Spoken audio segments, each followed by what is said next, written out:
حضرت ابوبکر صدیق کا محبت کا انداز کیا تھا اس سفر میں؟ نبی پاک صلی اللہ علیہ وسلم کے غلاموں، جب حضور چلتے نا تو حضرت ابوبکر صدیق کبھی آپ کی دائیں طرف چلتے، کبھی بائیں طرف چلتے، کبھی آگے کی طرف ہو جاتے، کبھی پیچھے کی طرف ہو جاتے. تو حضرت ابوبکر صدیق کو نبی پاک صلی اللہ علیہ وسلم نے پوچھا ابوبکر یہ کیا عمل ہے؟ کبھی اس طرف چلتے ہو، کبھی اس طرف چلتے ہو، کبھی آگے کبھی پیچھے.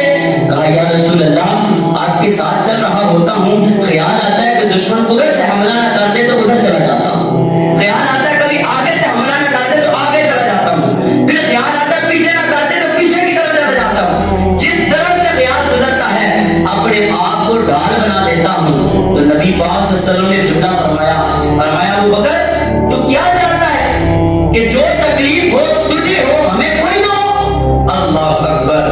حضور نے اپنی یاری کا حق ادا کیا اور کیا کہا ابوبکر کیا چاہتے ہیں؟ جو تکلیف ہو تجھے ہو ہمیں کوئی تکلیف نہ ہو. آپ حضرت ابوبکر صدیق کا جواب سنیے، اور وہ جواب اگر سننا چاہتے ہیں نا تو وہ بریلی کا بابا، بریلی کا تاجدار امام احمد رضا خان فاضل بریلی، اس نے بڑا خوبصورت ترجمہ کیا ہے. وہ کہتے ہیں کرو تیرے نام پہ جان فدا. یا رسول اللہ ایک مصیبت کی بات اور ایک اس دفعہ کی مصیبت کی بات، میں تو ساری زندگی کے لیے کہتا ہوں کرو تیرے نام پہ جان فدا. نہ بس ایک جان دو جہاں فدا، دو جہاں سے بھی نہیں جی بھرا، کرو کیا کروڑوں جہاں نہیں. اللہ اکبر. کہا یا رسول اللہ میں تو کہتا ہوں آپ کو تکلیف کبھی آئے نا، جو آپ پہ آنی ہے وہ بھی ابوبکر پہ آ جائے. یہ محبت کا انداز تھا کہ جس طرح خیال گزرتا گھوم جاتے ادھر، اور آپ علیہ السلام کے لیے ڈھال بن جاتے، حضور کے لیے تکلیف کو برداشت نہ کرتے. نبی پاک صلی اللہ علیہ وآلہ وسلم کے غلاموں، حضرت ابوبکر صدیق کو اللہ نے جو شجاعت عطا کی وہ بھی سنیے، جو بہادری عطا کی وہ بھی سنیے. ابوبکر صدیق کے کندھوں پر خود کو چڑھایا اور کہا کہ ابوبکر میں اتنی جرأت ہے کہ وہ نبوت کا غلام بھی اٹھا سکتے ہیں. یہ حضرت ابوبکر صدیق رضی اللہ تعالیٰ عنہ کی جرأت، اور حضرت ابن مرتضیٰ رضی اللہ عنہ کی اپنی حدیث ہے. آپ روایت کرتے ہیں آپ ہمارے لوگوں میں سب سے زیادہ بہادر وہ ابوبکر صدیق ہے. حضرت علی بیان کر رہے ہیں، تو اس کا ہرگز یہ مطلب نہیں کہ حضرت ابن مرتضیٰ رضی اللہ بہادر نہیں ہے. آپ اللہ کے شیر ہیں، بہادر ہیں، لیکن حضرت ابوبکر صدیق بھی صحابی ہیں، وہ بھی بہادر ہیں. اور ان کا آپس میں دیکھیے انداز کیا ہے، ایک دوسرے کی شجاعت کو بیان کرنا، ایک دوسرے کی بہادری کو بیان کرنا، ایک دوسرے کی شان کو بلند کرنا. اور آج کا تیسرا اٹھ کے کیا وہ حق رکھتا ہے کہ ایک ہی شان کو بولنا وہ بیان کرے اور دوسرے کی پست کر دے؟ نہیں، سارے شان والے. میں نے پچھلے جمعہ بھی کہا تھا ہر صحابی نبی، ہر صحابی نبی. اللہ اکبر. تو یہ حضرت ابوبکر صدیق کی شجاعت ہے کہ حضور کو کندھوں پہ اٹھایا اور وزن نبوت بھی اٹھایا. اللہ نے اتنی طاقت عطا فرمائی ہے.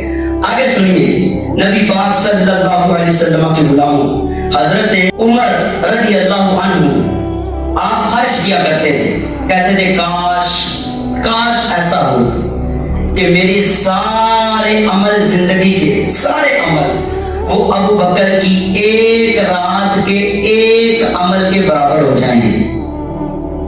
ساری زندگی کے اعمال ابوبکر کی ایک رات کے ایک عمل کے برابر ہو جائیں. اور پھر بیان بھی کیا، کہا کوئی رات اور نہیں ہے، وہ رات ہجرت کی رات ہے.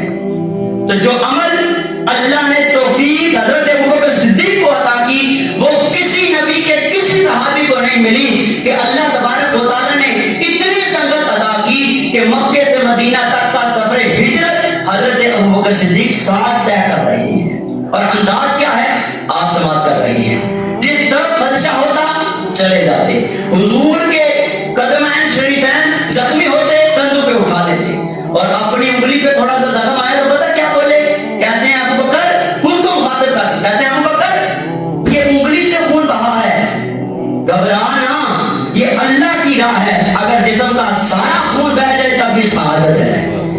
خود کے لیے یہ کہتے ہیں. اور حضور کے پاؤں قدمی دیکھے تو کیا کہا یا رسول اللہ آپ میرے کندھوں پہ تشریف لے آئے. یہ ہے حضور سے محبت، اور یہ حضرت ابوبکر صدیق کی شان اور توفیق عمل جو کسی اور صحابی کو نہیں ملا، بلکہ یوں کہہ سکتے ہیں یہ شان کسی نبی کے کسی صحابی کو نہیں ملی جو شان ابوبکر صدیق و محمد مصطفیٰ سے ملی ہے۔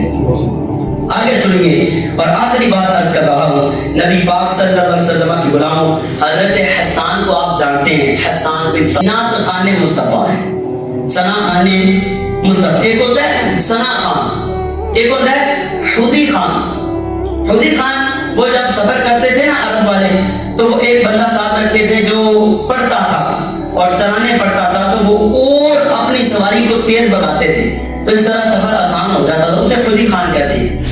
اور ثنا خان جو تعریف کرتا ہے، نعت خان، نبی پاک صلی اللہ علیہ وسلم کے نعت خان تھے حضرت حسان۔ نبی پاک صلی اللہ علیہ وسلم نے حضرت حسان سے پوچھا کہ اے حسان، کیا تو نے آج تک میرے ابوبکر صدیق کی تعریف میں کوئی اشعار لکھے؟ اللہ اکبر، یہ شان بھی کسی اور کی نہیں ہے۔ کیا کہا؟ جب کافر حملہ کرتے تو کہتے اٹھ حسان، اپنے نبی کی نعت بیان کر، ان کا منہ بند کر دے۔ حسان اٹھتے تو حضور کی نعت پڑھتے، لیکن اب وقت یہ آیا ہے، کہا حسان ابوبکر کی شان میں کوئی اشعار لکھے؟ کہا یا رسول اللہ ہاں، آپ کے صدیق کی شان میں اشعار لکھے ہیں۔ کہا پھر چل سنا اور میرے دل کو سکون پہنچا۔ تو آپ نے اشعار پڑھے، کہا دونوں میں سے وہ دوسرا جو غار میں تھے، اس غار میں تھے جس غار کو دشمنوں نے گھیرا ہوا تھا، یہ وہ شان والا صدیق ہے۔ اور کہنے لگے تمام، یہ ترجمہ سنا رہا ہوں، تمام مخلوق میں اللہ کے محبوب کو جو سب سے زیادہ پسند ہے وہ صدیق اکبر ہے۔ یہ اشعار جب پڑھے نا تو روایت میں آتا ہے کہ نبی پاک صلی اللہ علیہ وسلم اتنے خوش ہوئے، آپ مسکرائے اور آپ کے دندان مبارک ظاہر ہو گئے۔